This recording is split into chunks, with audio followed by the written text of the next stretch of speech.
Hey there, gorgeous peeps. Welcome back to You're Not Broken, the podcast of real people who are healing out loud, learning and becoming the best versions of themselves, one step at a time.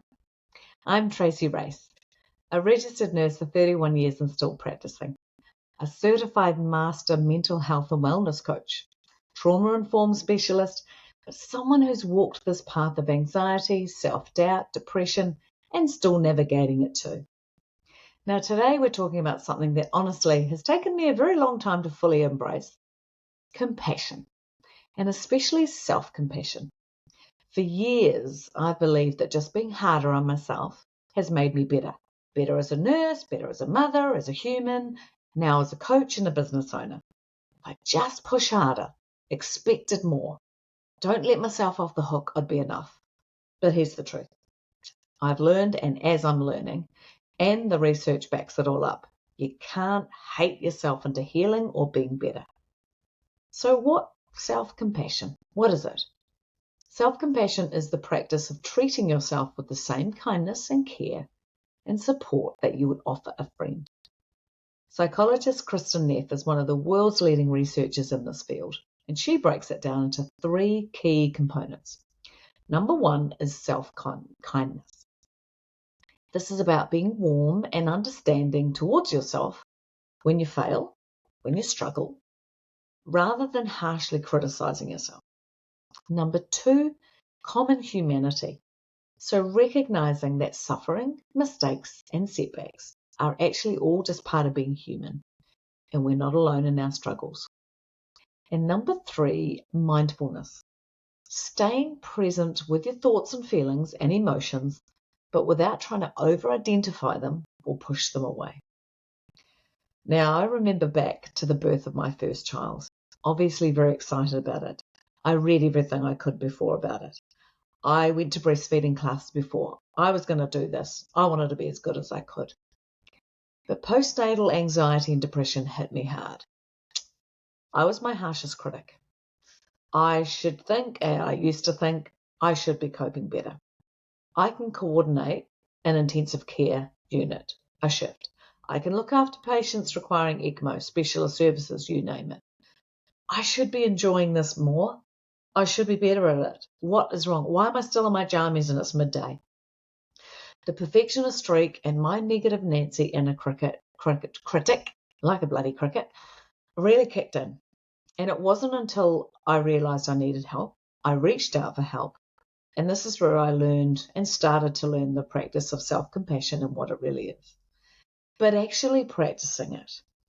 And this way, I could breathe through that anxiety and depression and start to heal. And I actually enjoyed my motherhood and my new life transition a hell of a lot more. And life around me and others around me, life was easier for us all. It's still a work in progress. But I'm seeing both personally and professionally, it's a much better way to think and feel. I often think about empathy as well versus self-compassion. Is there a difference? And yes, there is. Because initially I thought, well, isn't empathy just self-compassion turned inward? What's the difference? But what I've discovered, it's not quite. I hear about empathy fatigue, empathy burnout. Empathy is feeling for others, which is a great thing. You notice and understand someone else's emotions. You don't necessarily have to live that life, but you can notice them. And this helps build connection. But if you continue to overdo it, it can lead to the burnout. Self-compassion, though, is feeling for yourself with kindness and care without the judgment. And this is a lot more sustainable, it's a lot more nourishing, and it actually makes it easier to show care and compassion and empathy towards others. Practicing self-care isn't selfish. All right, I know that these myths, well, aren't you just being selfish? No, in my mind, and the more I see it, it's foundational. It keeps your cup full so you can care for others without losing yourself in the process. Self-compassion isn't just a feel-good idea. I've been looking at the research, and like I say, there's many gurus that have dug even deeper. It has real measurable benefits. It does reduce stress and anxiety. Because being kind to ourselves quiets the inner critic, the crickets. I want to keep saying crickets, don't I? because that fuels tension and panic. Because as soon as we start criticizing ourselves, we kick off a fight-flight response in our amygdala. We're threatening ourselves. And so the adrenaline and the cortisol kick off. They are our stress hormones. They feed the panic, they feed the overwhelm, and they feed the anxiety. So how do we flick that off? When we engage a smoother, a softer, a kinder way of even touching ourselves as well at the same time, while speaking nicely to ourselves, we release oxytocin, which is the feel-good factor, and the self-love. And so those hormones help reduce the panic and reduce the tension. So you can understand how the more you do that, the less stressed you're going to be. And with that, you're going to be able to build more resilience. So when the setbacks happen, when the mistakes happen, when the struggles happen, you'll actually be able to stay motivated and see them as challenges and see them as temporary. Like the weather, it can wear us down, the constant grey, the rain, but we know that does stop and eventually the sun comes. Like you're riding a big wave, it peaks and at some point it's going to come down. Like this too, ride the wave. You can feel what you're feeling, but you know it's temporary and you can still ride through it if you come from a place of self-compassion. So it improves our emotional well-being because there's less shame associated with it, there's less doubt, so therefore more positive emotion. And it strengthens relationships. Now, what's the one most important relationship you should have with anyone? It's yourself first. Have that relationship, then you know how to look after and nurture and have other great relationships. So being compassionate with yourself makes it easier to be empathic with others. And in healthcare, this is incredibly vital, or in any industry where you are serving, you are giving. So whether you're a mother, whether you're a teacher, whatever you're doing.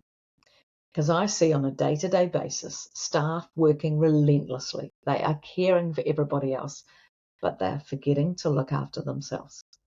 So often within my role and within my healthcare role and my wellbeing role, I'm often giving permission to other people, showing them, teaching them skills, saying this isn't selfish, it's freaking self-intelligence and it's important and necessary. Self-compassion is not an option. It's your superpower. So you might want some tips. You might want a mini exercise. How do we do that? There's quite a few different ways of doing it.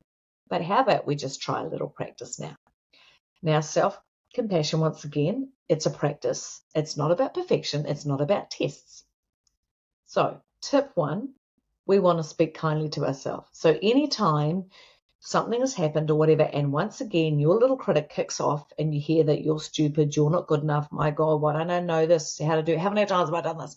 Notice the self-talk. And as soon as that critic voice comes in, instead try, take a pause and think, how would I speak to a friend right now? Because that's how I need to speak to myself. And then apply that to yourself and see how that resonates. Number 2, once again, the humanity element of this, recognize you're not alone. Remind yourself, everyone struggles. I'm struggling at the moment. Mistakes and setbacks are part of the human experience. No, I may not love them. They're part of being human, but this is how we can get through them. And number 3 is the mindfulness. So let's try a little mini exercise now. It's a grounding practice. If it's possible, sit comfortably and close your eyes if that feels safe for you. Because if you're driving, I don't want you to close your eyes. But if it feels safe, just close your eyes or soften your gaze. And if you can, place your hand on your heart or your abdomen and take a slow, deep breath in. And exhale slowly. And imagine you're breathing in warmth and kindness. And you're breathing out and releasing tension or the self-criticism. And take these breaths a few times and maybe repeat phrases to yourself like, may I be kind to myself. I'm doing the best I can right now.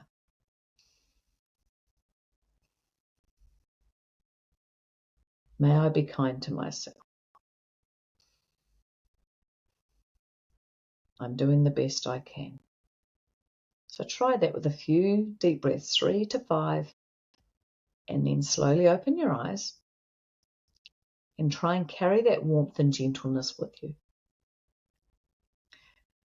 Self-compassion is incredibly powerful. Once again, it's one of those simple tools, but that doesn't mean easy. But like anything, it's a skill which we can build, we consciously develop with patience and practice and self-kindness.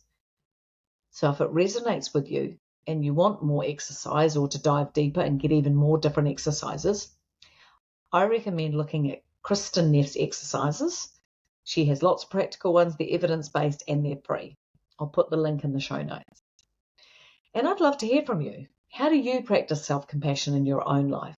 Or what might you start doing? What's the small step? Because it all starts with one little small step. And if you're curious about some personalized support, then reach out to me. I offer a free 30-minute chat. Let's have a chat about how I could support you and how you might want to integrate this more into your life. I offer one-to-one sessions. I offer group sessions tailored to help you or others or your team develop self-compassion, which leads to reduced anxiety, improved well-being, so many positive things, happier people, a nicer environment to live in, to work in. Thanks for being here. Thanks for taking the time to listen and for giving yourself a tiny bit of kindness today. Remember, you can't hate yourself into healing, but you can compassionately guide yourself through it. Self-compassion doesn't remove responsibility, but it creates that safety, that emotional safety you need to grow. So if this episode speaks to you, consider sharing it with someone who might need a reminder to be a little kinder to themselves. I think everybody needs to hear this, and the earlier and the younger, the better. So many of us are carrying more than we realize, and sometimes the most powerful shift is learning to meet ourselves with compassion instead of the negative Nancy critical voice. So if you're ready to go deeper, once again, remember you can reach out to me. We can have that one-to-one call, and we can explore how you can bring the self-compassion and the calm and the clarity into your life and those around you. So until next time, remember, you don't have to push through life with criticism. That makes it so much harder. Guide yourself forward with compassion. I know it's making a huge difference in my life and those around me. Most things in life are simple, but I know that doesn't mean easy. But try it. What do you got to lose? Because I think you're worth it. You're worth it. Be kind to yourself starting from today. So remember, I'm Tracey Race, your panic-free coach and nurse, and just fellow real human navigating this journey. So until next time, take care out there, guys, and ciao for now.